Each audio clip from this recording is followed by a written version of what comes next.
إن الحمد لله اللهم إنا نستعينك ونستغفرك ونؤمن بك ونتوكل عليك ونعوذ بالله من شرور أنفسنا من يهده الله فلا مضل له ومن يضلل فلا هادي له ونشهد أن لا إله إلا الله وحده لا شريك له وأشهد أن محمدا عبده ورسوله। আমি যেটা বললাম তার অর্থ হলো সমস্ত প্রশংসা আল্লাহ তাআলার। আমরা তারই প্রশংসা করি এবং তারই সাহায্য চাই এবং তার কাছেই মাফ চাই এবং তার কাছেই সাহায্য চাই আমাদের নফসের খারাপির থেকে এবং আমাদের কাজের খারাপির থেকে। যাকে আল্লাহ তাআলা হেদায়েত করেন তাকে কেউ গোমরাহ করতে পারে না, এবং যাকে আল্লাহ তাআলা গোমরাহ করেন তাকে কেউ হেদায়েত করতে পারে না। অতএব আল্লাহ তাআলার কাছে আমরা হেদায়েত চাই। তিনি আল্লাহ, যিনি ছাড়া কোনো মাবুদ নাই, শক্তি নাই, ইবাদতের যোগ্য নাই, যার কোনো শরীক নাই। আমরা তার সাক্ষ্য দিই এবং সাক্ষ্য দিই রাসূলুল্লাহ সাল্লাল্লাহু আলাইহি সাল্লাম আল্লাহর প্রেরিত বান্দা এবং নবী। আমরা আল্লাহ তাআলাকে সেভাবে ভয় করি যেভাবে ভয় করা উচিত, এবং পুরাপুরি মুসলমান না হয়ে কবরে না যাই, সমূহ বিপদ। পুরাপুরি মুসলমান না হয়ে কবরে না যাই, কম করে সেই নিয়তটা করি। আসসালামু আলাইকুম ওয়া রাহমাতুল্লাহি ওয়া বারাকাতুহু। নাহমাদুহু ওয়া নুসাল্লি আলা রাসূলিল কারীম, আম্মা বাদ, ফাউযু বিল্লাহি মিনাশ শাইতানির রাজীম, বিসমিল্লাহির রহমানির রহিম। তো আল্লাহ তাআলার সৃষ্টির বৈচিত্র্য সম্বন্ধে, পৃথিবীকে ঘিরে, পৃথিবীতে আল্লাহ তাআলার যা সৃষ্টি সেটা ঘিরে আমরা 16টা হালকা করেছি। এখন আমি শুরুতে প্রশ্ন করব এবং অল্প সময় নিব। এক একজন একটা কথার বেশি বলবেন না দয়া করে, যাতে সবাই কিছু কিছু, সবাই মানে কি, যে কয়জন সম্ভব কিছু কিছু অংশগ্রহণ করতে পারেন। এতদিন আমরা কি শিখলাম? সহজ প্রশ্ন, এতদিন কি শিখলাম? যে কোনো একটা কথা বলবেন, তারপর অন্যদের বলতে দিবেন আনমিউট করে। বাকিরা আনমিউট করবেন না, দয়া করে বাকিরা আনমিউট করবেন না। আসসালামু আলাইকুম। ওয়ালাইকুম আসসালাম। আল্লাহর পরিচয় পাওয়ার চেষ্টা করেছে। ওকে, এরপরে কেউ? সালামের দরকার নেই, সালাম কালাম মনে করেন হয়ে গেছে, সময় বাঁচবে। বৈচিত্র্যময় সৃষ্টি দেখে আমরা বেহেশতের নমুনা খানিকটা আন্দাজ করতে পারি। Very good. তারপরে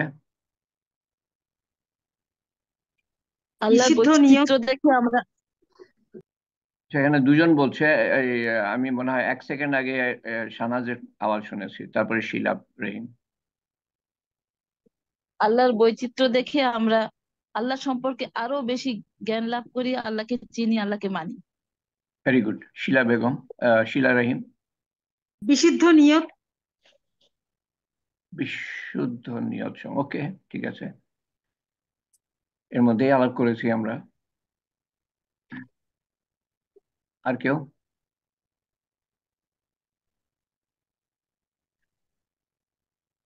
আল্লাহর সৃষ্টি দেখে আমরা শিখেছি যে আল্লাহ একমাত্র এই সম্ভব করতে পারেন, আর কিছু কেউ করতে পারে না। এত সৃষ্টির বৈচিত্র্য। Very good.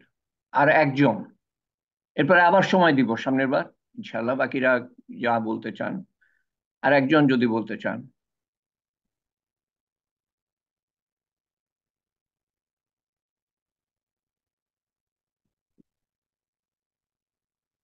ওকে, মনে হচ্ছে আর আর কেউ বলতে চান না। ঠিক আছে, আমরা এগিয়ে যাই। তো গাছপালার সম্বন্ধে আগে আলাপ করেছি, আর আর দরকার নেই, আর সময় শেষ। গাছপালা সামনের বার ইনশাল্লাহ তৈরি থাকবেন, সামনের বার। গাছপালা সম্বন্ধে আলাপ করেছি আমরা। তো তারপরে গাছের পরে আমরা শাকসবজিতে আসলাম, তারপরে ফলে আসলাম, ফলমূল, তারপরে আসলাম ফুল, গতবার ফুল সম্বন্ধে, দুটো হালকা ফুল সম্বন্ধে। তো আজকে গাছপালা সম্বন্ধে কিছু কথা আমার পরে মনে পড়ে, সেগুলা লিপিবদ্ধ করেছি গাছপালা সম্বন্ধে। যদিও গাছপালা সম্বন্ধে আগে আগে আলাপ করেছি, আজকে কিছু কথা পরে মনে পড়েছে, সেগুলা দিয়ে শেষ করব। আহ, তো গাছপালা করে কি, প্রত্যেক গাছপালা, ফুলের গাছ হোক বা ফলের গাছ হোক বা এমনি গাছ হোক, এদের যে প্রজন্ম হয়, এই প্রজন্ম যেমন যেমন আমরা জন্মেছি আমাদের বাবা এবং মার মিলনের ফলে। তো এরকম প্রত্যেকটা গাছের ফুলের মধ্যে একটা পুরুষ আহ, অংশ আছে, ফুলের মধ্যে একটা পুরুষ অংশ আছে, একটা মহিলা অংশ আছে। তো পুরুষ অংশ থেকে মহিলা অংশে রেণু, মনে করেন রেণু যায়। কিভাবে যায়? বাতাসের দ্বারা যেতে পারে, মৌমাছির দ্বারা যেতে পারে, প্রজাপতির দ্বারা যেতে পারে। এক পুরুষ অংশ থেকে মহিলা অংশে, ফুলের একই গাছে ফুলের মধ্যে পুরুষ অংশ থেকে মহিলা অংশে নিয়ে গেল। বা কি বললাম, বাতাস, পাখি, মৌমাছি, আহ, আহ, তারপরে প্রজাপতি, এগুলোর দ্বারা যখন ট্রান্সফার হয়, মহিলা অংশে যায়, তখন যেমন মা অন্তঃসত্ত্বা হয়, গর্ভধারিণী হয়, তখন ওই আহ, মহিলা অংশটা গর্ভধারিণীর মতো হয়। এবং তারপরে আরো ফুলের জন্ম দেয়, এবং তারপরে ফলের জন্ম দেয় বা বীজের জন্ম দেয়, বীজ। সেই বীজ থেকে আবার নতুন গাছ হয়। সংক্ষেপে এটাই হলো কথা। এখানে আরো ইয়ে ভাবে বলা আছে, মানে আরেকটু কঠিন ভাবে বলা আছে। আচ্ছা, নিঃশ্বাস প্রশ্বাস নেয় তারা। এটা সম্বন্ধে আমরা একদিন আলাপ করেছি অল্প স্বল্প, কিন্তু মনে হয় দোয়ার পরে সম্ভবত। গাছের পাতার মধ্যে সূক্ষ্ম ইয়া আছে, স্টোমাটা বলে ইংরেজিতে, বাংলায় কি বলে, বাংলার এটা আমি প্রতিশব্দ পাই নাই। আহ, পোর, পোর, সূক্ষ্ম আহ, ফুটার মতো মনে করেন। তো সেগুলা দিয়ে নিঃশ্বাস নেয়। আমাদের, আমরা আমরা নাক দিয়ে নিঃশ্বাস নিই, আবার আমাদের আমাদের যে চামড়া আছে, চামড়ার মধ্যে সেই ধরনের ফুটা আছে, সেগুলো দিয়ে চামড়াও নিঃশ্বাস নেয়। পুরো শরীরের মধ্যে যায় না, কিন্তু ওই চামড়ার ঠিক নিচের ভাগে যায়। তো আহ, আমরা যে নিঃশ্বাস নিই, বাতাস নিই, তার মধ্যে সব ধরনের গ্যাস আছে, অক্সিজেন, নাইট্রোজেন ইত্যাদি ইত্যাদি। কিন্তু আমাদের শরীর শরীর ব্যবহার করে আহ, অক্সিজেন বেশি, এবং যখন ছাড়ে তখন ছাড়ে নাইট্রোজেন বেশি। আর গাছ সাধারণভাবে, এই ব্যাপারটা একটু জটিল, কিন্তু সাধারণভাবে সব গাছ মিলে, কেউ বেশি কেউ কম নাইট্রোজেন নেয়, এবং সেই সাথে বাতাস থেকে নাইট্রোজেন নেয়, সূর্যের আলো ব্যবহার করে, পানি ব্যবহার করে, এবং এগুলা থেকে খাদ্য গ্রহণ করে। নাইট্রোজেনের দ্বারা সেই খাদ্যগুলা তার কাজে লাগে। এবং যখন আহ ছাড়ে, নিঃশ্বাস ছাড়ে, বেশিরভাগ গাছ অক্সিজেন বেশি ছাড়ে। কোনো গাছ আবার দিনের বেলায় অক্সিজেন বেশি ছাড়ে, আবার রাত্রিবেলায় নাইট্রোজেন বেশি ছাড়ে, যেটা আমাদের জন্য ক্ষতিকর। সেজন্য রাত্রিবেলায় গাছের তলায় শুতে নিষেধ করা হয়, কারণ গাছ নাইট্রোজেন বেশি ছাড়ছে, আর আমাদের প্রয়োজন হলো অক্সিজেন বেশি। তো আমরা অক্সিজেন গ্রহণ করি এবং ছাড়ি নাইট্রোজেন, এবং বেশিরভাগ গাছ নাইট্রোজেন বেশি গ্রহণ করে এবং ছাড়ে হলো অক্সিজেন, যেটা আমাদের কাজে লাগে। কিছু গাছ আছে আবার নাইট্রোজেন বেশি ব্যবহার করে, আবার কিছু গাছ আছে যেগুলো রাত্রিবেলায় নাইট্রোজেন বেশি ছাড়ে। কিন্তু সার্বিকভাবে সহজভাবে বলতে গেলে আমরা অক্সিজেন নিই, নাইট্রোজেন ছাড়ি। সহজভাবে বলছি, খুব সহজভাবে, এটা এত সহজ না অবশ্য, সব গাছের বেলা একই কথা না। আহ, আমরা অক্সিজেন নিই, নাইট্রোজেন ছাড়ি, এবং গাছ সার্বিকভাবে নাইট্রোজেন নেয় এবং অক্সিজেন ছাড়ে। সহজ করে বললাম। আর বুদ্ধিমত্তার দিক দিয়ে আহ আমরা মনে করি গাছদের কোনো খালি প্রাণ একটা আছে, নড়তে চড়তে পারে না, নির্বাক হয়ে জীবন যাপন করছে। আহ, পাতা হচ্ছে, পাতা ঝরছে, আবার পাতা হচ্ছে, ফল দিচ্ছে, কোনো গাছ ফল দেয় না, কোনো গাছ ফুল দেয়, ইত্যাদি ইত্যাদি নিয়ে তারপরে কোনো এক সময় 100 বছর, 200 বছর, 300 বছর, 500 বছর পরে শেষ হয়ে যায়। আসলে বৈজ্ঞানিকরা গবেষণা করে দেখেছে, এবং অনেক গবেষণা আছে, এবং সেই গবেষণার উপরে কিছু বইও লেখা হয়েছে, আহ, যাতে বলা হচ্ছে যে গাছপালার মধ্যে মানুষের স্তরের বুদ্ধিমত্তা এবং চেতনা আছে। মানুষের স্তরের বুদ্ধিমত্তা, কিন্তু তারা মানুষের মতো কাজ করতে পারে না, কারণ মানুষের কিছু সুবিধা আল্লাহ তাআলা দিয়েছেন। কথা বলতে পারে, এবং চলাফেরা করতে পারে, এবং হাত পার জন্য অনেক কিছু করতে পারে, যেটা গাছরা পারে না একই জায়গায় দাঁড়িয়ে। তো যদিও মানুষের স্তরের বুদ্ধিমত্তা আছে, তবুও তারা মানুষের মতো কাজ করতে পারে না, কারণ তারা নড়াচড়া করতে পারে না, হাত পা ছুটতে ফেলতে পারে না। তো মোট কথা হলো যে তাদের বুদ্ধিমত্তা আছে। তারা ব্যথা অনুভব করতে পারে এবং অদ্ভুত উপায়ে পরিবেশের সাথে যোগাযোগ করতে পারে। তার মানে একে অপরের সাথে যোগাযোগ করতে পারে, পরিবেশের সাথে যোগাযোগ করতে পারে। এবং এই শেষে হলো সবচেয়ে অদ্ভুত কথা, গাছপালা একটি আল্ট্রাসাউন্ডের কথা কম বেশি সবাই জানেন। আল্ট্রাসাউন্ডের মাধ্যমে আমাদের শরীরের ভিতরের কিছু অঙ্গের আহ, পর্যবেক্ষণ, পরীক্ষা নিরীক্ষা করা যায়। সাউন্ড এক ধরনের সাউন্ড, কিন্তু যেই সাউন্ড আমার মুখ থেকে বের হচ্ছে আপনারা শুনতে পাচ্ছেন, বা আপনারা কথা বললে আপনাদের মুখ থেকে বের হয়, বা অন্যান্য সাউন্ড আশেপাশে আমরা যা শুনতে পাই, সেই সাউন্ডের যে ঢেউ, সাউন্ড ঢেউয়ের আকারে চলে। তো সেই ঢেউয়ের যে কি বলবো আমি, অ্যাম্পলিটিউড বলে বাংলায়, তার মানে ঢেউয়ের ঢেউয়ের উপর অংশ থেকে পরের উপর অংশটা, ঢেউয়ের একদম উপর অংশ থেকে পরের ঢেউয়ের উপর অংশটা, এই এই যে মাপটা, এই মাপটা আহ, আমাদের গলার আওয়াজ থেকে যে যে আওয়াজ বের হয়, এবং ঢেউ, সেই আওয়াজের ঢেউয়ের মাধ্যমে কানে আসে আমাদের। তো সেই দূরত্বটা, ঢেউয়ের এক এক মানে একটা ঢেউয়ের এক মাথার থেকে আরেকটা ঢেউয়ের মাথা পর্যন্ত যে দূরত্ব, সেই দূরত্বটা, সেটা একটা একটা ব্যান্ডের মধ্যে, মনে করেন 1 ফুট থেকে 2 ফুট, এরকম যদি দূরত্ব হয়, 1 ফুট থেকে 2 ফুট, তাহলে আমরা শুনতে পাই। আমি একটা উদাহরণ দিচ্ছি, আসলে 1 ফুট থেকে 2 ফুট না, এটা আরো আরো কম হবে, অনেক কম হবে, 1 ইঞ্চি থেকে 2 ইঞ্চি হয়তো হবে।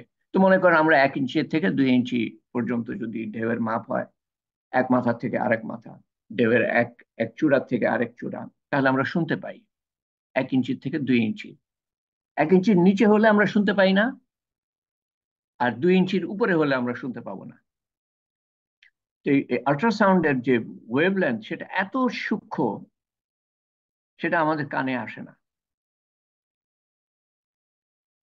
এবং কবরে যে মানুষের আযাব হয় এবং তারা চিৎকার করে, সেটার যে ওয়েভলেন্থ সেটার যে ওয়েভলেন্থ সেটা এত সূক্ষ্ম যে সেটা আমরা শুনতে পাই না, সেটা আবার জন্তু জানোয়াররা শুনতে পায়। এবং অনেক অনেক শব্দ আছে পৃথিবীতে যেগুলো আমরা শুনতে পাই না, জন্তু জানোয়ার শুনতে পায়, বা নদীর, সমুদ্রের মাছরা শুনতে পায়। তো গাছরা শব্দ করে, ওই আল্ট্রাসাউন্ডের মতো শব্দ করে, আল্ট্রাসাউন্ডের মতো তাদের সাউন্ড, অত্যন্ত সূক্ষ্ম ওটা ঢেউটা। এবং তারা এক ধরনের গান করে, মৌমাছি যেমন গান করে আমরা শুনতে পাই, পাখি গান করে আমরা শুনতে পাই, কিন্তু গাছের যে গুনগুনানি বা বন বন করে যাই করে গানের আকারে, সেটা আমরা শুনতে পাই না। সেটা আল্ট্রাসাউন্ডের মতো অতি সূক্ষ্ম, আমরা শুনতে পাই না। বক বক করে আমরা শুনতে পাই না, যোগাযোগ করে আমরা শুনতে পাই না, কিন্তু করে। এবং সেটা এই যে আল্ট্রাসাউন্ডের মতো যন্ত্র দ্বারা মাপা যায় বা কিছু দ্বারা মাপা যায়। সেজন্য বৈজ্ঞানিকরা সে সম্বন্ধে নিশ্চিত যে গাছ এর বুদ্ধিমত্তা আছে, তারা অনুভব করতে পারে এবং যোগাযোগ করতে পারে, এবং গানের আকারে বকবকের আকারে তারা যোগাযোগ করতে পারে, যা মানুষ শুনতে পায় না। এই কয়টা কথা ছিল গাছ সম্বন্ধে বলার। আরো অনেক অনেক কিছু আছে। এই যে যে যে কথাটা এখন আমি কয় মিনিট 3-4 মিনিটে বললাম, এটার উপরে বই লেখা আছে। আমার কাছে একটা বই আছে, গাছ কথা বলে, আমার কাছে একটা আছে। তো তার মানে আপনি চিন্তা করেন, ওই বই থেকে আমরা আজকে কত 17টা হালকা হয়েছে, তো ওই বই থেকে 20-30টা হালকা আমরা করতে পারবো, গাছ যে কথা বলে এবং কিভাবে কথা বলে। তাহলে আমরা আগাতে পারবো না। আমরা একটা ধারণা নিতে চাই আল্লাহ সৃষ্টি সম্বন্ধে। আল্লাহ সৃষ্টি সম্বন্ধে বলতে গেলে কোনোদিনই শেষ হবে না। একটা গুণ আল্লাহ তাআলা সৃষ্টিকর্তা, এই একটা গুণ সম্বন্ধে বলতে গেলে আল্লাহ তাআলার যে বিভিন্ন সৃষ্টি আছে এবং তাদের তাদের গুণাবলী, তাদের বুদ্ধিমত্তা, তাদের চাতুর্য, তাদের কলা কৌশল, তাদের সূক্ষ্মতা, তাদের জটিলতা সম্বন্ধে, এক একটা প্রাণীর সূক্ষ্মতা, বৈচিত্র্য, জটিলতা সম্বন্ধে বলতে গেলে, তাদের জীবনধারা, পিঁপড়া যেমন মনে করেন হালকার পর হালকা লেগে যাবে, এরপর আরেকটাতে গেলে হালকার পর হালকা, পাখি হালকার পর হালকা লেগে যাবে, মৌমাছি হালকার পর হালকা লেগে যাবে। এদের জীবন, কিছু কিছু প্রাণীর জীবন খুবই খুবই বিশদভাবে বৈজ্ঞানিকরা গবেষণা করেছেন। উট, গরু, ছাগল, ভেড়া, মহিষ, বেশ অনেক অনেক পশু পাখি সম্বন্ধে বৈজ্ঞানিকরা গবেষণা করেছেন, বই লিখেছেন। তার মানে ওই আল্লাহ সৃষ্টিকর্তা হিসাবে আমরা যদি আলোচনা করতেই থাকি, তো সারা জীবন পার হয়ে যাবে, একটা গুণাবলীর সম্বন্ধে আলোচনা শেষ হবে না। একটা গুণাবলী। তো রঙের বৈচিত্র্য, আল্লাহ তাআলা আল্লাহ তাআলার ভান্ডারে সবুজের অসীম বৈচিত্র্য। দুটো রং দেখবেন, দুটো না তিনটে, খুবই বেশি দেখা যায় আল্লাহর সৃষ্টিতে।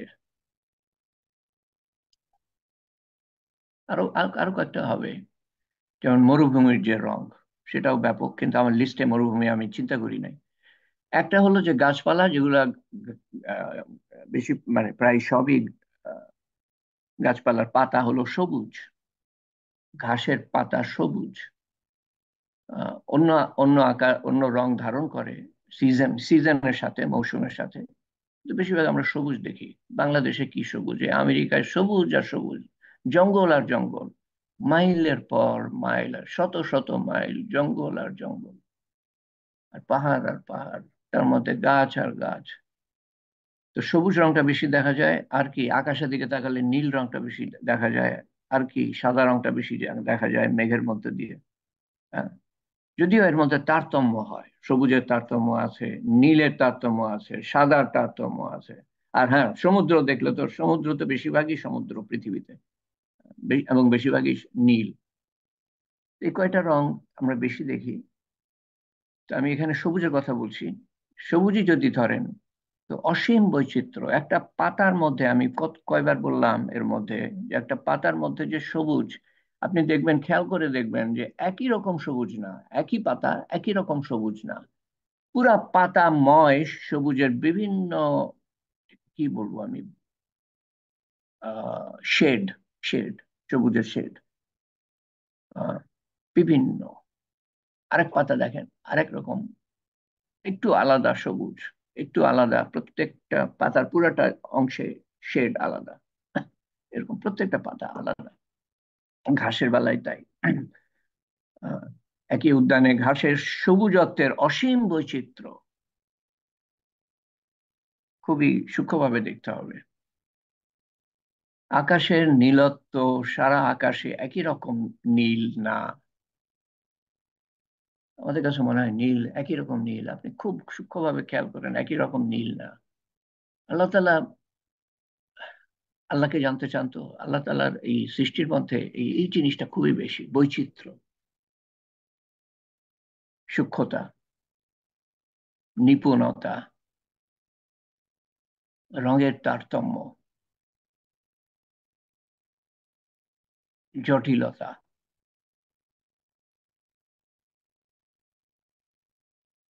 সমুদ্রের নীলের মধ্যে নীলের অসীম বৈচিত্র্য, যেমন সমুদ্রের লহরী, ঢেউ বা তরঙ্গ বা এর অসীম বৈচিত্র্য।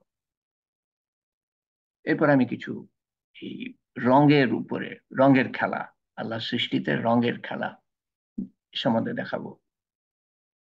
রংধনুর মাধ্যমে, প্রথমে রংধনু, এবং সূর্যাস্ত দেখতে পাচ্ছেন, এবং পানি দেখতে পাচ্ছেন, একটা পাখি দেখা যাচ্ছে, পাহাড় দেখা যাচ্ছে, এবং সৈকত, সমুদ্র সৈকত, বিচ।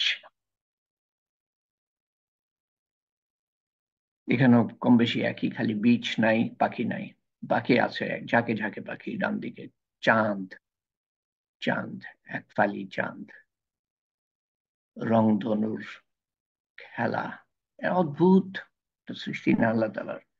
কোত্থেকে রংধনু একটা হয়ে যাচ্ছে, বৈজ্ঞানিকরা এটার ব্যাখ্যা দেন, এটা হয় তারপরে এটা হয়।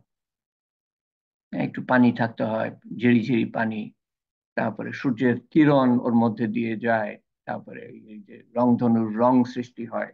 ভালো কথা, ব্যাখ্যা তো ঠিক আছে, মানলাম, কিন্তু কেন, কেন এরকম হয় যে সূর্যের আলো ওই পানির মধ্যে দিয়ে, পানির একটা পাতলা ইয়ের লেয়ারের মধ্যে দিয়ে গেলে পরে আকাশের মধ্যে ছুঁয়ে যাবে সূর্য, কি বলে, রংধনু।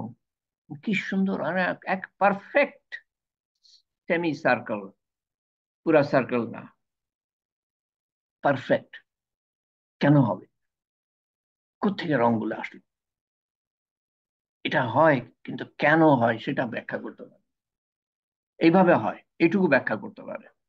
এখানে দেখেন অদ্ভুত ফুলের বাগান, তারপরে ওই গাছপালা, ওই দূরে সূর্য ডুবে যাচ্ছে বা সূর্য উঠছে, আল্লাহ জানে, এটা সূর্য ডুবে যাচ্ছে মনে হয়, আল্লাহ জানে। রংধনু এবং ঘাসের, বড় বড় ঘাসের সমারোহ, নাকি শস্যের সমারোহ, আল্লাহ জানে। এবং গাছপালা, এবং আকাশ, এবং কিছু মেঘ, একই প্রায়, মানে একই প্রায় না, অনেক আলাদা, কিন্তু যা আগে ছিল তাই এখানেও আছে। এখানে মাঠ, ঘাস, এবং মেঘ অনেক বেশি, নীল আকাশের জায়গায় মেঘ, এবং একই রকম, রংধনুর রংগুলা একই রকম।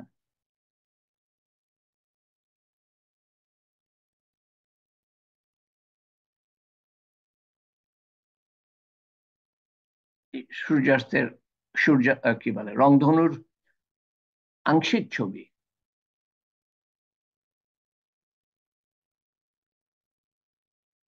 এগুলা বর্ণনা করা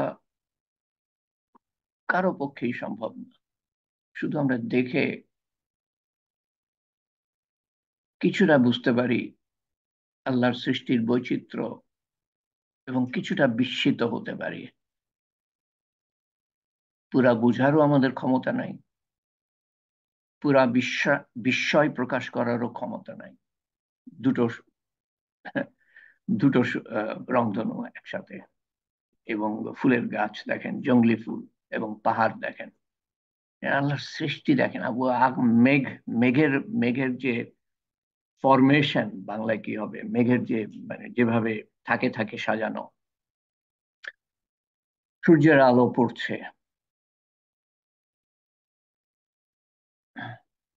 দুটো কোত্থেকে হলো?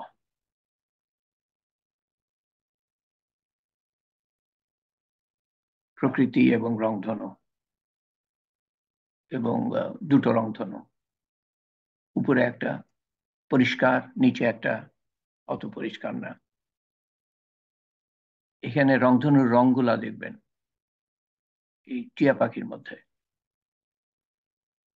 কোত্থেকে আসলো এই রংগুলা? এটা এটা আমাদের নিশ্চয়ই মনে হয়।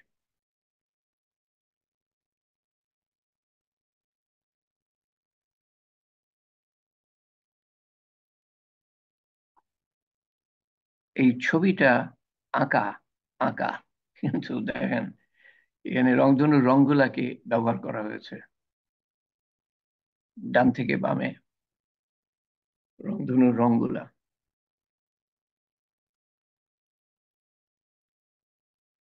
ভায়োলেট একদম বাম দিকে ভায়োলেট হওয়ার কথা, VI ইন্ডিগো, VIB ব্লু, না এটা ডান থেকে violet, indigo, blue, VIBG green, GY yellow, ডান থেকে যদি বামে যান আপনি ইয়েলো, GO অরেঞ্জ, আর red. Violet, indigo, blue, green, yellow, orange, red.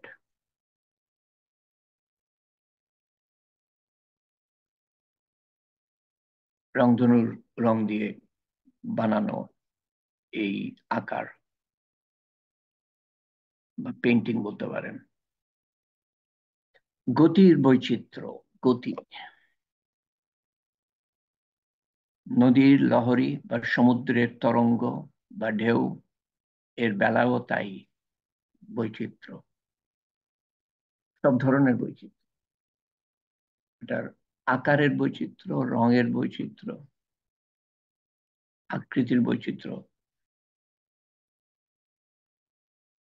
যখন আমরা প্লেন থেকে নামি বস্টনে, কোথা থেকে এসে প্লেন থেকে যদি বস্টনে এয়ারপোর্টে নামি, তো তার আগে রানওয়ের ঠিক আগেই এই আটলান্টিক মহাসাগরের একটা পার, বস্টনে, বস্টন হলো আটলান্টিক মহাসাগরের পারে। তো মহাসাগর থেকে চলে এসছে যে পানি, তার মধ্যে যে কত লক্ষ লক্ষ ঢেউ দেখা যায়, লক্ষ লক্ষ ঢেউ, এক একটা এক এক আকারের। আমি তাকিয়ে থাকি আর চিন্তা করি শুধু এটা, যে আল্লাহ তালা ইচ্ছা ছাড়া তো এই ঢেউগুলা হয় না, এক নম্বর। দ্বিতীয়ত, আল্লাহ তালা সমস্ত ঢেউয়ের খবর রাখেন, সমস্ত ঢেউয়ের খবর রাখেন, দেখেন, এবং তার গর্জন যদি থাকে, যা শব্দ হয়, আল্লাহ তালা সেটা শোনেন। অবাক লাগে তখন ওইটুকু অংশ দেখে, যে আল্লাহ তালা কিরকম ব্যাপক এবং অসীম শক্তির ক্ষমতাধারী।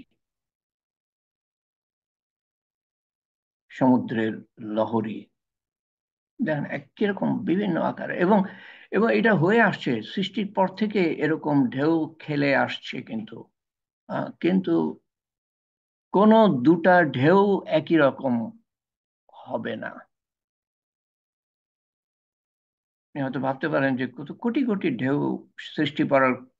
সৃষ্টি করার পর থেকে লক্ষ কোটি ঢেউ আছড়ে এসে পড়ছে আহ ওই সমুদ্র পাড়ে, কিন্তু দুটো ঢেউ একদম একই রকম আজ পর্যন্ত হয় নাই, বা বা কিয়ামত পর্যন্ত হবে না। দুটো ঢেউ একই রকম হবে না।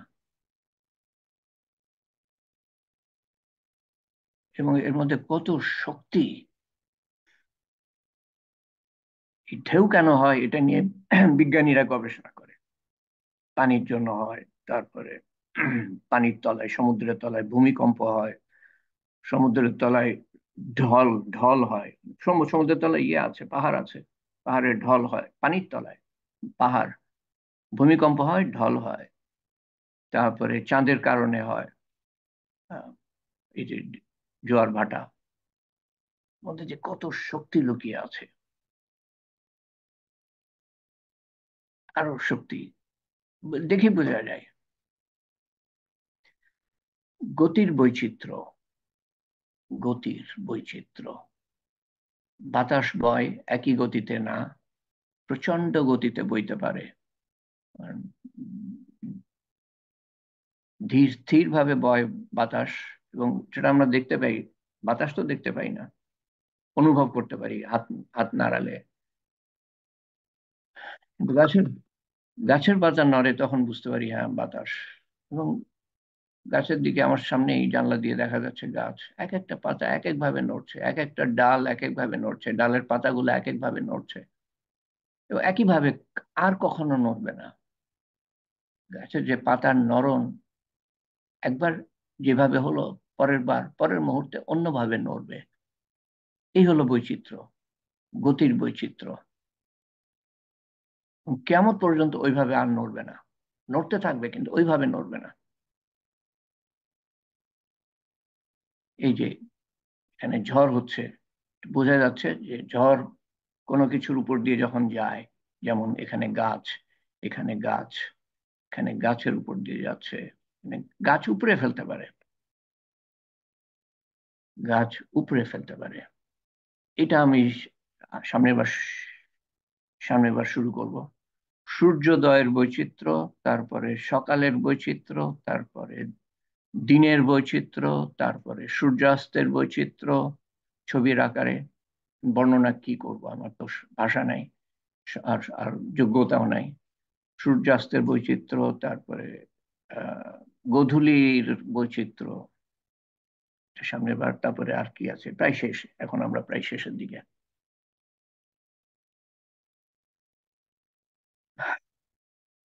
তো প্রশ্ন কি আমি পোস্ট করেছি ইদানিং, গত একদিন দুই দিনে কি পোস্ট করেছি? ছোট্ট একটি দোয়া, সেটা হচ্ছে অনেক ফজিলত, জাযাল্লাহু আন্না মুহাম্মাদান মাহু আহলু। ওটা ওটা কি বলে, দোয়া ছাড়া আর কি বলে, বলা যায় ওটা? এটা দোয়া ঠিকই, আর কি বলা যায়? দুরূদ শরীফ। দরুদ, দরুদ। তো এটার ফজিলতটা কি? তাহলে তো মানুষ উদ্বুদ্ধ হবে পড়তে, ফজিলত জানলে পরে।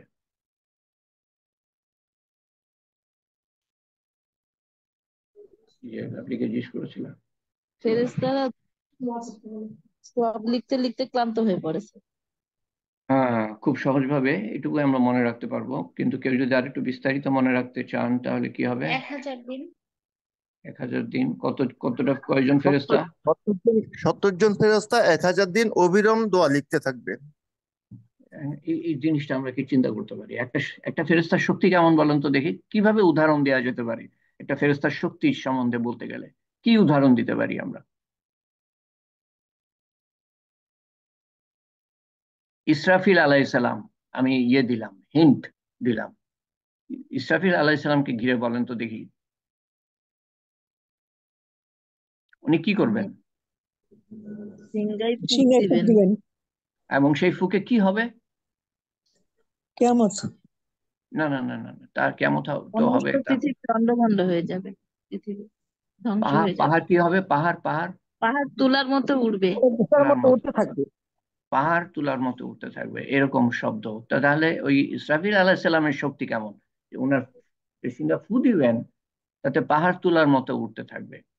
সমস্ত কিছু তো ধ্বংস হবে, কিন্তু আরো ভালোভাবে বোঝার জন্য এটা বলা বলা উচিত যে পাহাড় তুলার মতো উঠতে থাকবে, সমস্ত কিছু ফ্ল্যাট হয়ে যাবে একেবারে, এভরিথিং উইল বি ফ্ল্যাটেন্ড। তো ফেরেস্তার শক্তি এরকম। 70টা ফেরেস্তা কতদিন নাকি লিখবেন? 1000 1000 দিন। 1000 দিন। 1000 দিন। আচ্ছা, এটা শুনলে পরে আমাদের কি ভোলার কথা? একবার পড়লে পরে, এই দুরূদ শরীফটা একবার পড়লে পরে আমাদের কি ভোলার কথা? এই ফজিলত লাভ আমার তো মনে হয় না যে ভোলার কথা। এবং এটা দেখার পরেও যদি মুখস্থ করে না থাকেন, এবং 1-2 দিন এর আগেও আমি পোস্ট করেছি কিন্তু, তো এবার হয়তো 2 দিন আগে পোস্ট করেছি, কিন্তু যদি মুখস্থ করতে শুরু করে না থাকেন, দেখে দেখে আপনি পড়েন, কয়েকদিন পড়েন, মুখস্থ হয়ে যাবে। ছোট্ট দোয়া, জাযাল্লাহু আন্না মুহাম্মাদান সাল্লাল্লাহু আলাইহি সাল্লাম মা হুয়া আহলু, শেষ। আল্লাহ তাআলা কি ক্ষমতা দিয়েছেন মানুষের ব্রেনে, যে পুরা কোরআন শরীফ মুখস্থ করতে পারে এবং অনেক বয়সেও করতে পারে। সুযোগ আপনাদের সামনে তুলে ধরছি, এবং আমল করা না করা সেটা তো আপনাদের ইচ্ছা। এটা একটা পোস্ট করেছি, আর কি পোস্ট করেছে?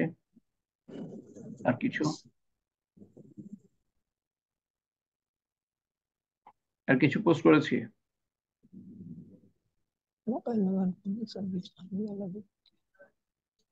এই যে আজকে তালিমের যে অ্যানাউন্সমেন্ট, সেটার সাথে কিন্তু একটা হাদিস আছে। হাদিসটা হয়তো আপনারা দেখেন না অনেকে।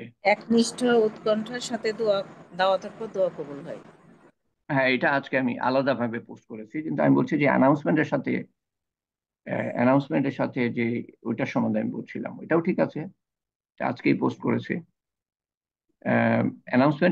প্রত্যেকটা অ্যানাউন্সমেন্টের সাথে এই যে এন্তাজ আহমেদ এটা তৈরি করে দেয়, আমি খালি শুধু পোস্ট করি যাতে আমার বোঝাটা একটু কমে। প্রত্যেকটা অ্যানাউন্সমেন্ট ও তৈরি করে দেয়, এই 4.5 বছর ধরে অ্যানাউন্সমেন্ট তৈরি করে দিচ্ছে আপনাদের জন্য কিন্তু। এবং তার মধ্যে একটা হাদিস থাকে আপনাদের জন্য, আপনাদের শেখার জন্য, এবং এভাবে কিছু রিপিট করে আর কি। মুখস্থ হয়ে যাওয়ার কথা। তো আপনি যদি প্রত্যেকটা পড়েন না, ওই হাদিসটা হয়তো 2 সপ্তাহ, 3 সপ্তাহ, 1 মাস পরে পাবেন আবার। এভাবে আপনি যদি 4.5 বছর ধরে পড়তে থাকেন, তো আপনার অনেক অনেক হাদিস মুখস্থ হয়ে যাওয়ার কথা। আপনার তো একদিনে আলেম হয়ে যাওয়ার কথা পড়লে পরে। এই এই আজকের অ্যানাউন্সমেন্টের হাদিসটা কি কেউ পড়েছেন? রাসূল সাল্লাল্লাহু আলাইহি ওয়াসাল্লাম বলেছেন, কোন ব্যক্তি জ্ঞান অর্জনের জন্য যদি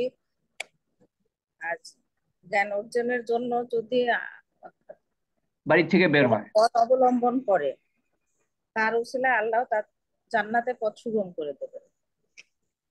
এইটুকুই যথেষ্ট, কিন্তু আরো আছে। হ্যাঁ, কোন লোক সমষ্টি যদি একটা ঘরে আল্লাহর তিলাওয়াত করে বা আল্লাহর সমবেত একসঙ্গে আমরা যে ইলম শিক্ষা করি, এগুলোতে পরিবেশ ফেরেশতারা পরিবেষ্টন করে থাকে, এবং আহ, তাদের উপর প্রশান্তি নাজিল হয়। Very good. আসসালামু আলাইকুম। ওয়ালাইকুম সালাম। আর একটা আছে যে পৃথিবীতে যার সৎকর্ম কম হবে, আখিরাতে তার বংশমর্যাদার কোনো উপকারে আসবে না। মানে এটা কিন্তু আজকের অ্যানাউন্সমেন্টে নাই, কথা ঠিক আছে, কিন্তু আজকের অ্যানাউন্সমেন্টটা এই কথা আছে কি তাদের উপর? হ্যাঁ, আমি তো পেয়েছি। আছে। হ্যাঁ, আমি তো আছে, পেয়েছি। আচ্ছা, এটা আছে। আচ্ছা, আমি দেখছি। আচ্ছা, তো এই যে একটু আগে পারভিন আক্তার যে বললো না, এটা অদ্ভুত কথা বললো কিন্তু একটা, যে ফেরেশতারা ঘিরে থাকবে এইসব মজলিসকে। তার মানে আপনাকে ঘিরে আছে, আপনার বাড়িকে ঘিরে আছে ফেরেশতা, এবং ঘিরে থেকে ফেরেশতা শুধু চুপ করে বসে থাকে না বা দাঁড়িয়ে থাকে না, রহমত বর্ষণ করতে থাকে। আপনি চান না আপনার বাড়িতে রহমত বর্ষিত হোক? হ্যাঁ, ফেরেশতারা তাদেরকে পরিবেষ্টন করে রাখেন, তাদের উপর প্রশান্তি নাজিল হয়, রহমত, দয়া ও অনুগ্রহ তাদের আবৃত করে নেয়। আহ, আমি দোয়া করি যে আল্লাহ, তুমি আমাদের উপরে আমাদেরকে রহমতের চাদরে আবৃত করে রাখো।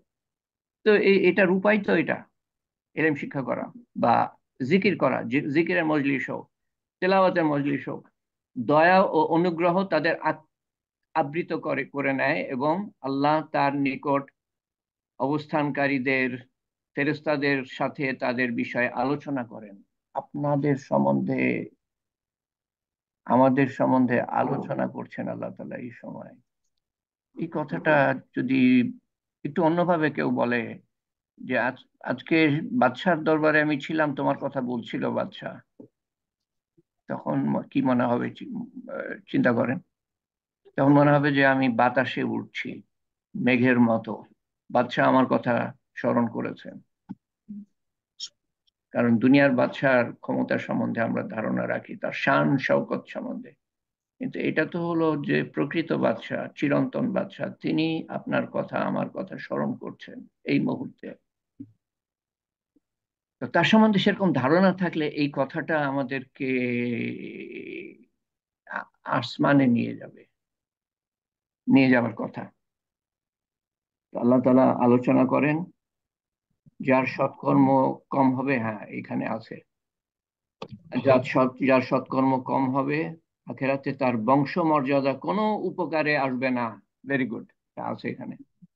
যার সৎকর্ম কম হবে আখেরাতে তার বংশ মর্যাদা, ধন দৌলত, ক্ষমতা, ডিগ্রি কোনো কাজে, খ্যাতি কোনো কাজে আসবে না, নেকামল কাজে আসবে। তো সেই নেকামল বলতে কি বোঝায় সেটাই আমরা জানার চেষ্টা করছি তালিমের হালকায়। কিন্তু এই মুহূর্তে মানে গত 17টা তালিম ধরে আমরা জানার চেষ্টা করছি কি নিয়ে? গত 17টা হালকা কি নিয়ে আলোচনা করছি আমরা? আল্লাহ সৃষ্টির বৈচিত্র্য নিয়ে। আল্লাহকে নিয়ে, আল্লাহর মহিমা। আল্লাহর মহিমা, আল্লাহকে নিয়ে, এবং আল্লাহর একটা গুণাবলীর উপর ভিত্তি করে। তার মধ্যে আরো অন্যান্য কাছাকাছি গুণাবলী আছে, যে আল্লাহ তাআলা খালেক, সৃষ্টিকারী, আল্লাহ তাআলা মুসাব্বির, আকার সৃষ্টিকারী, আল্লাহ তাআলা আরেকটি কি গুণাবলী যেটার অর্থ হলো যে যে সঠিক সৃষ্টিকারী, খালিকুল বারিউল মুসাব্বির, বারি, সঠিক সৃষ্টিকারী। আল্লাহ তাআলা মুসাব্বির, আকার আকৃতি সৃষ্টিকারী। আল্লাহ তাআলা প্রথমবার সৃষ্টিকারী। আল্লাহ তাআলা আবার সৃষ্টি করবেন মৃত্যুর পরে। তো সৃষ্টিকর্তা হিসাবে ঘিরে আমরা আলোচনা করছি, তার সাথে জড়িত যা কিছু গুণাবলী আছে। এবং আমাদের প্রত্যেকটা আমলের পিছনে কমপক্ষে 4টে জিনিস থাকতে হবে। কি কি?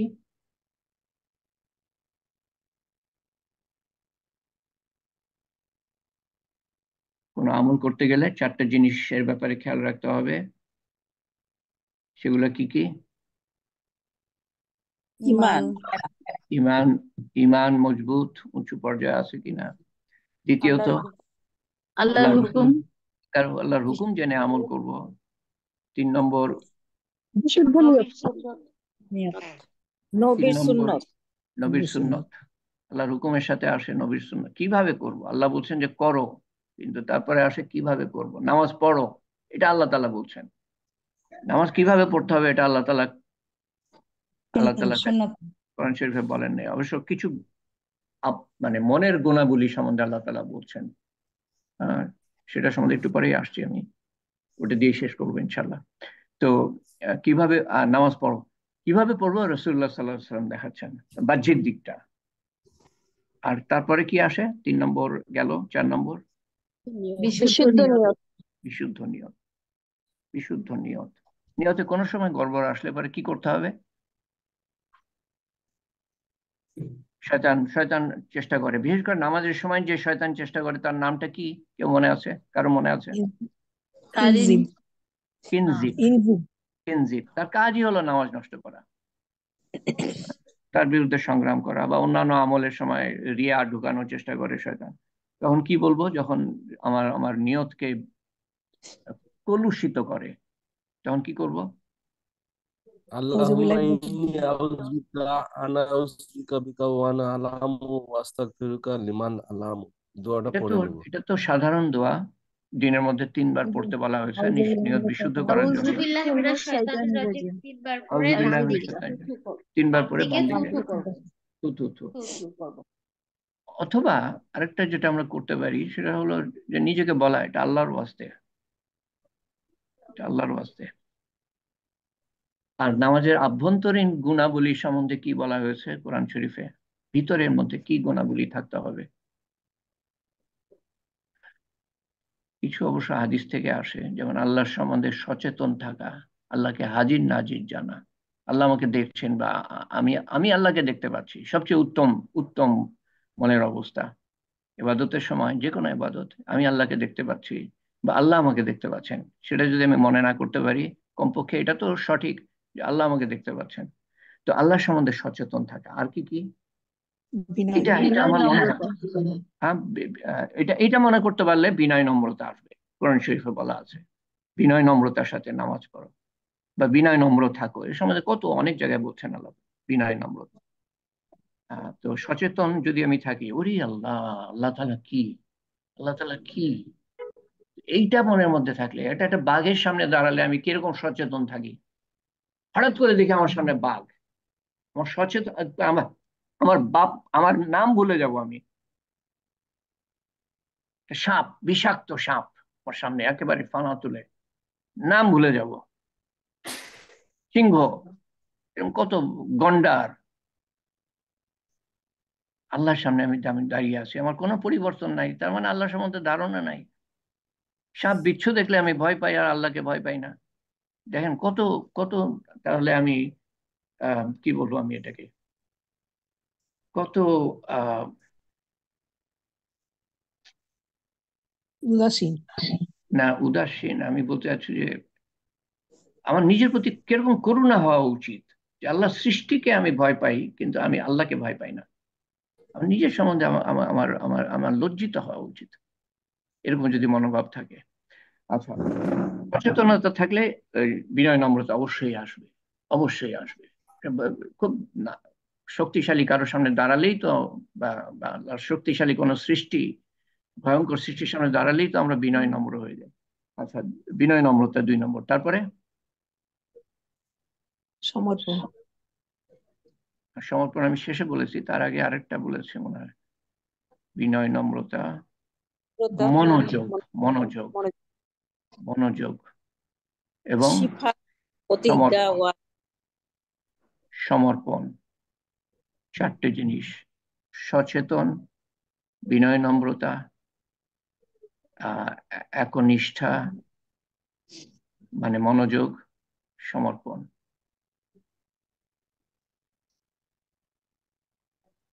তো একনিষ্ঠা কিভাবে আসবে নামাজের মধ্যে? মানে মনোযোগটা, মনোযোগ অবশ্যই সচেতনতা থেকে আসবে, কিন্তু আরো একটা জিনিস আমরা আমাদের আমি করতে হবে। আল্লাহকে দেখছি। না, ওইটা তো সচেতনতা, অর্থের দিকে খেয়াল করতে হবে। অর্থের দিকে খেয়াল রাখা। আমি কি বলছি, অর্থের দিকে খেয়াল রাখা। ঠিক আছে, আজকে এইটুকুই থাক। সবচেয়ে বড় ইবাদত মানে আমার দৈনন্দিন ইবাদতের মধ্যে, 5 ওয়াক্ত ইবাদতের মধ্যে এত ঘন ঘন এই জন্য এই ইবাদতটা দিয়েছেন। এটার উদ্দেশ্য হলো যে আল্লাহর সাথে সম্পর্ক হয়, আল্লাহর কাছ থেকে সাহায্য আমরা চেয়ে নিতে পারি, বিপদ আপদ, আল্লাহর কাছ থেকে বিপদ আপদের সমাধান করে নিতে পারি, সমস্যার সমাধান করে নিতে পারি। ওই ওই সম্পর্ক হলে পরে সম্পর্ক হবে 5 ওয়াক্ত হাজিরা। কারো বাড়িতে আপনি যদি 5 বার যান, তার সাথে কিরকম সম্পর্ক হবে? কিন্তু কারো বাড়িতে 5 বার গেলে এত বিরক্ত হয়ে যাবে, আল্লাহ তাআলা খুশি হন আরো। কোনো বাদশার বাড়িতে 5 বার যেতে পারবেন? মন্ত্রীও তো 5 বার যেতে পারবে না। খাস বান্দা, বাদশার খাস বান্দা, প্রেসিডেন্টের খাস বান্দা, সেও তো 5 বার যেতে পারবে না। আল্লাহ তাআলা সুযোগ দিয়েছেন 5 বার হাজিরা দেওয়ার, আল্লাহর দরবারে দাঁড়াবার মতো, যেখানে আপনি দাঁড়ান। কি সৌভাগ্য, এবং সেই সৌভাগ্য হারাচ্ছে মানুষ। তারপরে একদিন হঠাৎ করে নাই, খালি হাতে। আল্লাহুম্মা সাল্লি আলা সাইয়্যিদিনা মুহাম্মদ জাযাল্লাহু আন্না মুহাম্মাদান সাল্লাল্লাহু আলাইহি ওয়াসাল্লাম মা হুয়া আহলুহু। Carbon dioxide, carbon dioxide, carbon dioxide. Okay. আর কি দোয়ার কোনো কিছু তো দেখছি না। ও হ্যাঁ, আমি তো ভুলেই যাচ্ছিলাম, আজকে কোরআন খতমের দোয়া আছে। এটা আমি একটু আগেই জানলাম। কোরআন খতম করা হয়েছে এটা জানতাম, কিন্তু সেটার উপরে দোয়া করা হয়েছে কিনা সেটা জানতাম না। একটু আগেই জানলাম। সেটা হলো যে আমার যে ভাতিজা ইন্তেকাল করেছে, আরিফিন আহমেদ, 6.5 বছর হাসপাতালে থাকার পরে, একটানা কিন্তু 6.5 বছর, একদিনের জন্য বাড়ি যায়নি। আমাদের কি বিপদ আপদ, আমাদের কি অসুস্থতা, নড়াচড়া করতে পারতো না ঠিক মতো, মানে বিছানা শয্যাগত। হম। তো তার জন্য দোয়া করেছি, কিন্তু এই খতম এক এক খতম করা হয়েছে আহ, কয়েকজন মিলে, আত্মীয় স্বজন কয়েকজন মিলে। তো সেটার দোয়া ইনশাআল্লাহ আমরা সেভাবে করব। এবং এই খতম যখন হয় তখন খতমের পরে দোয়া কবুল হয়, এবং একত্রিত দোয়া করলে যে সুবিধাটা হয় সেটা হলো যে আল্লাহ তাআলা এরকম মেহেরবান, সেটা তো মিঠুর জন্য বা আরিফিন আহমেদের জন্য পৌঁছে দিবেন। আমরা দোয়া করব যে আমাদের আপনজন প্রিয়জনের জন্য একইভাবে যেন আল্লাহ তাআলা পৌঁছে দেন, এবং এবং আমরা সেটা আশা করতে পারি। জাহিন এর সার্জারি হয়েছে, 10 ঘন্টার সার্জারি। 10 ঘন্টার সার্জারি, মেরুদণ্ডের সমস্যা, ভীষণ সমস্যা। 13 বছরের 14 বছরের ছেলে নামাজ কালাম পড়ে, তেলাওয়াত করে। তো তার তার এরপরে যে চিকিৎসা চলতে থাকবে, বিভিন্ন ধরনের থেরাপি ইত্যাদি। আমরা দোয়া করি তাকে আল্লাহ তাআলা সম্পূর্ণ সুস্থ করে দেন। মুন ইসলামের পিতা অসুস্থ, সার্জারি হয়েছে, আল্লাহ তাআলা সম্পূর্ণ সুস্থ করে দেন। এবং ক্যান্সারের চিকিৎসা চলছে, যাদের চলছে তাদের মধ্যে আছেন সালেহা বেগম, আল্লাহ তাআলা সম্পূর্ণ সুস্থ করে দেন।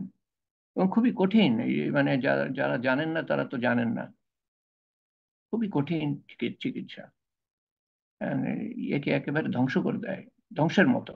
এই যার চিকিৎসা হচ্ছে, ওই ক্যান্সার সেল ধ্বংস করতে গিয়ে শরীরের ভালো সেলও ধ্বংস করে দেয়, যার ফলে শরীরটাকেই ধ্বংসের কাছাকাছি নিয়ে যায়। এরকম কঠিন চিকিৎসা। তো সালেহা বেগম, ছবি আপা এবং এক আপার চিকিৎসা হবে ইনশাআল্লাহ, আশা করা হচ্ছে। তার জন্য আমরা দোয়া করি। এবং যার হয় তার অন্তর একেবারে শেষ হয়ে যায়। মিয়া ভাই জনাব নাসির আহমেদকে আল্লাহ তাআলা সুস্থ করে দেন। এনামুল হক সাহেবকে আল্লাহ তাআলা সুস্থ করে দেন। তানজিমকে আল্লাহ তাআলা সুস্থ করে দেন। নজরুল ইসলামকে আল্লাহ তাআলা সুস্থ করে দেন। এবং আমার এক ছোট ভাইয়ের সম্বন্ধী আলম, স্ট্রোক হয়েছে, তার সার্জারি হবে। না, তার সার্জারি না, তার স্ট্রোক হয়েছে, প্যারালাইজড, চিকিৎসা অধীনে আছে ঢাকা মেডিকেল কলেজ হসপিটালে। এবং তাকে দেখতে গিয়ে তার ভাই পড়ে যায় বাথরুমে, তার দেখাশোনা করছিল, বাথরুমে গিয়ে পড়ে যায়, গোড়ালি ভেঙে যায়, তার সার্জারি হবে। আমরা দোয়া করি আল্লাহ তাআলা সেই সার্জারি সফল করেন। শহীদের বয়স খুব বেশি না, খুব বেশি না। এবং দোয়া করি মেজর জেনারেল সাঈদের এবং তার পরিবার পরিজনকে আল্লাহ তাআলা যেন সহায় হন এবং সব ধরনের সমস্যার সমাধান করে দেন আল্লাহ তাআলা। চৈতন্যজিৎ ভূঁইয়ার সমস্ত সমস্যার সমাধান করে দেন, এবং শরীফুদ্দিন পিকুর সমস্ত সমস্যার সমাধান করে দেন আল্লাহ তাআলা। এবং আপনাদের যার যেরকম যা সমস্যা আছে, মনের আশা আকাঙ্ক্ষা আছে, আল্লাহ তাআলা তা পূরণ করেন এবং সমস্যার সমাধান করে দেন। আল্লাহুম্মা আমিন। আল্লাহুম্মা সাল্লি আলা সাইয়্যিদিনা মুহাম্মদ। এই দোয়ার আগে এই কথাটা অনেকদিন মনে করাই নাই। দোয়ার আগে একটু মনে করবেন কার সামনে হাত উঠাচ্ছেন। আল্লাহুম্মা আমিন। اللهم صل على سيدنا محمد جزا الله عنا محمدا صلى الله عليه وسلم ما هو أهله. اللهم أنت ربي سبحان ربي العلي الأعلى الوهاب سبحان الله وبحمده عدد خلقه ورضا نفسه وزنة عرشه ومداد كلماته اللهم أنت ربي لا إله إلا أنت خلقتني أنا عبدك وأنا على عهدك ووعدك ما استطعت أعوذ بك من شر ما صنعت أبو لك بنعمتك علي أبو لك بذنبي فاغفر لي فإنه لا يغفر الذنوب إلا أنت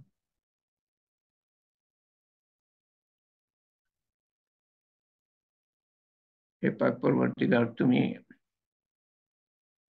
তুমি আরহামুর রাহিমিন তুমি জুল জালালি ওয়াল ইকরাম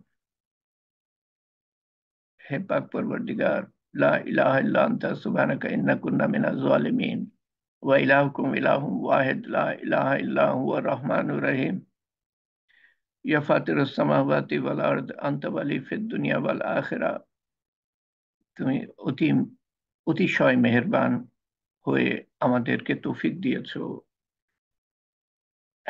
তোমার কিছু গুনাহগার বান্দাদের তৌফিক দিয়েছো আল্লাহ তোমার সামনে তোমার কথা কিছু শোনার জন্য তোমার সৃষ্টি সম্বন্ধে জানার জন্য যাতে করে তোমাকে জানতে পারি তোমার সৃষ্টির মাধ্যমে তুমি বলেছো তোমার সৃষ্টির দিকে তাকাতে আবার তাকাতে আবার তাকাতে কোনো খুঁত পাবো না কোনো খুঁত পাই না আমরা আল্লাহ তুমি অদ্ভুত সৃষ্টিকর্তা তুমি অদ্ভুত প্রতিপালক তুমি অসীম ক্ষমতাধর তুমি সমস্ত কিছুর উপর ক্ষমতাধর তোমার ক্ষমতার কোনো সীমা নাই তোমার কোনো গুণাবলীর কোনো সীমা নাই এই কতিপয় বান্দাদেরকে তুমি মাফ করে দিও তোমার দুনিয়াতে থেকে তোমার খেয়ে তোমার পরে তোমার বাতাস নিয়ে তোমার আলো নিয়ে তোমার মাটিতে বিচরণ করে তোমার দেয়া রিজিক গ্রহণ করে তোমার হুকুম আমরা অমান্য করার সাহস রাখি আমাদের নির্বুদ্ধিতা আমাদের অজ্ঞতা আমাদের দুর্বলতা তুমি মাফ করে দিও আল্লাহ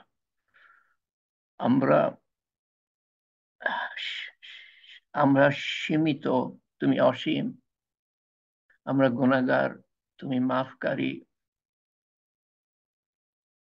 আমরা দয়ার মুখাপেক্ষী তুমি অসীম দয়ালু আমরা দুর্বল তুমি অসীম ক্ষমতাশালী হে পাক পরবর্তীগার আমরা ফকির তুমি প্রকৃত বাদশাহ তুমি আমাদের শুধু মাফ না গুনাহ থেকে দূরে রেখো যেমন পশ্চিম থেকে পূর্বকে দূরে রাখো এবং আমাদেরকে কবুল করে নিও যাতে করে পুরা দিনে আমরা দাখিল হতে পারি ধাপে ধাপে পুরা দিন জানতে পারি এবং ধাপে ধাপে পুরা দিনের মধ্যে প্রবেশ করতে পারি আগাতে পারি এগিয়ে যেতে পারি এবং তোমাকে যেভাবে ভয় করা উচিত সেভাবে ভয় করতে পারি এবং যেভাবে তোমাকে মানা উচিত জানা এবং মানা উচিত সেভাবে জানতে এবং মানতে পারি এবং তোমাকে যেভাবে তোমার দিনে প্রবেশ করা উচিত সেভাবে দিনে প্রবেশ করতে পারি যেহেতু তুমি বলেছো তোমার কাছে সমর্পণ না করে তোমার দিনে প্রবেশ না করে কবরে যেন আমরা না যাই আল্লাহ পুরা দিনে প্রবেশ না করে আমাদেরকে কবুল করে নিও আল্লাহ এবং আমরা টুটা ফাটা যা কিছু মেহনত করতে পেরেছি আল্লাহ যা কিছু আমল করতে পেরেছি এবং কোরআন খতম যারা যারা করেছেন তাদের ভুলভ্রান্তি সংশোধন করে তাদের তেলাওয়াত কবুল করে নিও আল্লাহ এবং সমস্ত কিছুর সওয়াব আরেফিন আহমেদের রুহের কাছে রাসূলুল্লাহ সাল্লাল্লাহু আলাইহি সাল্লামের রুহের কাছে পৌঁছে দিও আল্লাহ এবং সমস্ত সিদ্দিকিন সালেহিন সোহাদা তোমার প্রিয় বান্দাদের কাছে পৌঁছে দিও আল্লাহ, এবং আরিফিন আহমেদের কাছে পৌঁছে দিও আল্লাহ। সে তোমার প্রিয় বান্দা বলে আমি মনে করি আল্লাহ, না হলে এত কষ্ট কেন তাকে দিবা? তোমার প্রিয় বান্দাদেরই তুমি কষ্ট দিয়ে থাকো, সেও নিশ্চয়ই তোমার প্রিয় বান্দা। এবং তার পিতার কাছে পৌঁছে দিও।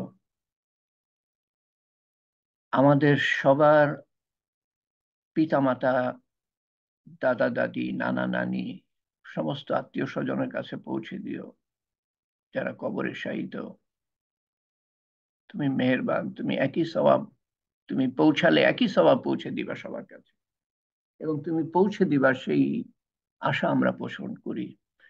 তথা সমস্ত মুসলমানের কাছে পৌঁছে দিও, তাদের সবার কবরের আযাব মাফ করে দিও, কবরকে প্রশস্ত করে দিও, কবরকে নূর দিয়ে পরিপূর্ণ করে দিও, কবরকে জান্নাতুল ফেরদৌসের বাগান বানিয়ে দিও, এবং তাদের দরজা উঁচু করে দিও প্রতিটা দিন। আমরাও যখন কবরে যাব, আমাদের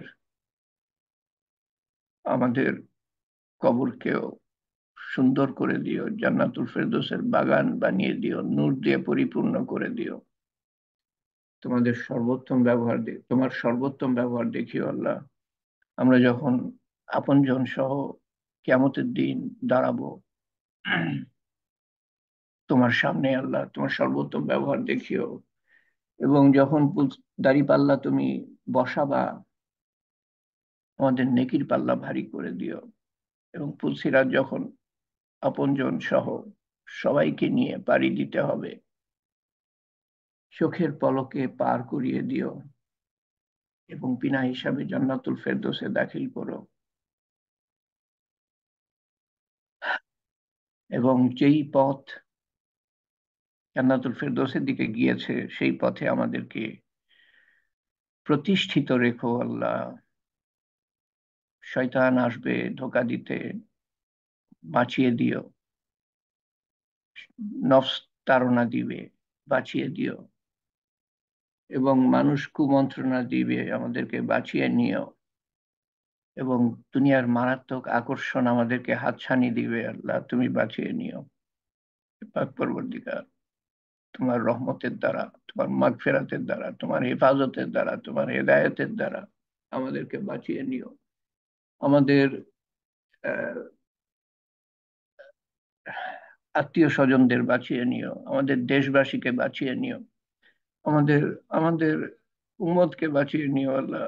এবং সমস্ত মানুষকে হেদায়েত দিও আল্লাহ। সবাই যদি বেহেশতে যায়, তোমার কোনোই জায়গার অভাব হবে না। সবাইকে যদি দোজখে দাও, তোমার কোনো লাভ হবে না আল্লাহ। সবাইকে হেদায়েত দিয়ে দাও আল্লাহ। কেউ যদি থাকে যার কপালে হেদায়েত নাই আল্লাহ, এবং তারা আমাদের ধ্বংস করার জন্য ব্যস্ত, তুমি তাদের ধ্বংস করে দিও আল্লাহ। যারা আমাদের ধ্বংস করার জন্য ব্যস্ত, কপালে হেদায়েত নাই, তাদের তুমি আগে ধ্বংস করে দিও আল্লাহ। তুমি হেফাজতকারী। যত মানুষ আছে পৃথিবীর আনাচে কানাচে, বিভিন্ন অভাব অনটনের মধ্যে, কষ্টের মধ্যে, নির্যাতনের মধ্যে, নিষ্পেষণের মধ্যে, সবার সমস্যা দূর করে দিও আল্লাহ। যারা তোমার দিনের মেহনত করছে, তাদের মেহনত কবুল করে নিও আল্লাহ, এবং তাদের তৌফিক বাড়িয়ে দিও। আমাদের এই মেহনত কবুল করে নিও আল্লাহ, এবং কিয়ামত পর্যন্ত জারি রেখো, যাতে করে আমাদের আমল নামা খোলা থাকে আল্লাহ। আমাদের মনের নেক হাজত পুরা করে নিও আল্লাহ, পুরা করে দিও। এবং বিপদ আপদ দূর করে দিও, অসুখ বিসুখ দূর করে দিও। আমাদের অন্তরে আপনজন, প্রিয়জন সম্বন্ধে, আত্মীয় স্বজন সম্বন্ধে উৎকণ্ঠা যদি থাকে, তারা বিপদগ্রস্ত বলে বা অসুস্থ বলে, তাদের বিপদ এবং অসুস্থতা দূর করে দিও। আমাদের দেশবাসীর বিপদ এবং অসুস্থতা দূর করে দিও। হে পাক পরওয়ারদিগার, তুমি হেফাজত করো আল্লাহ। এই দেশের মধ্যে কত অসহায় ছেলেরা, এতিমরা তোমার কালাম মুখস্থ করছে আল্লাহ, হাফিজ হওয়ার চেষ্টা করছে, আলেম হওয়ার চেষ্টা করছে। লাখো মাদ্রাসা আছে এরকম, যেরকম খারাপই আছে সেরকম লাখো মাদ্রাসা আছে। আমার মনে হয় তুমি তাদের কারণেই আমাদের দেশকে হেফাজত করো, আর না হলে এমন খারাপই এই দেশ ধ্বংস হয়ে যাওয়ার কথা।